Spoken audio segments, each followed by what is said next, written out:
If you feel like there's never enough time in the day, you're not alone.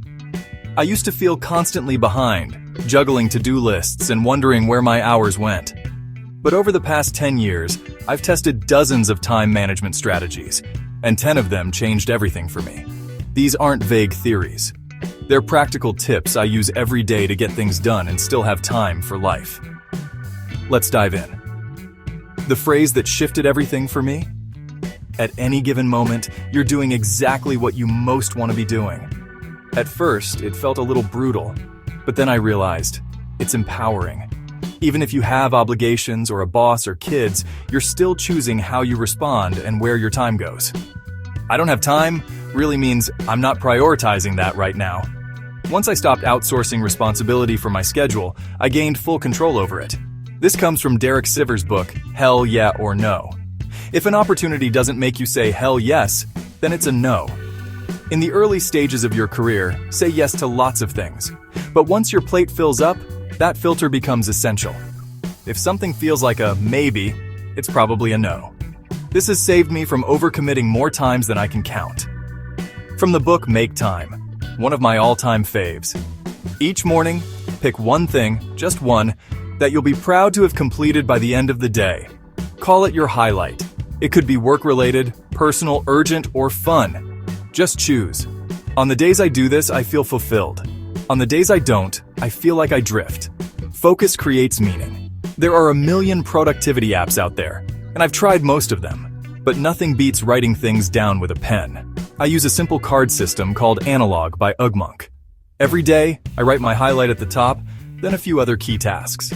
Crossing them off is weirdly satisfying. Your brain wasn't designed to store everything. Offload it. Don't just write tasks, schedule them. Time blocking means assigning specific hours in your day for specific work. For example, I block time to film, time to write, and time for admin. Even if the plan changes, I still work more intentionally than if I just had an open day and a to-do list. If you don't plan your time, someone else will. Work expands to fill the time you give it. If I give myself 4 hours to write a script, I'll take 4.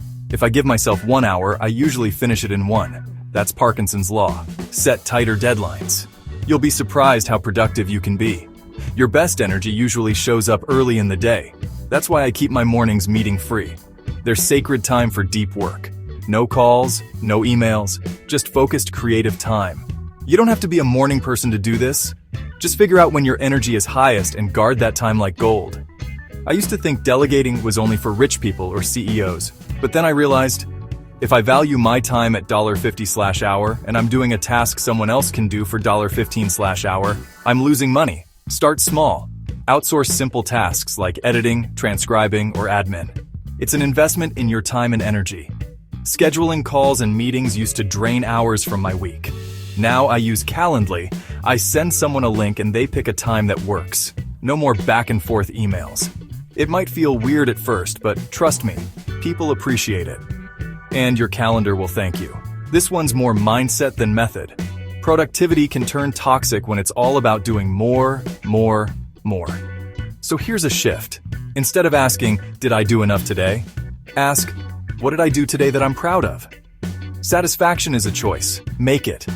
Those are 10 time management principles I live by, and they've genuinely changed my life. Thanks so much for watching. If this video helped, leave a comment, hit like, and I'll see you in the next one. Bye for now.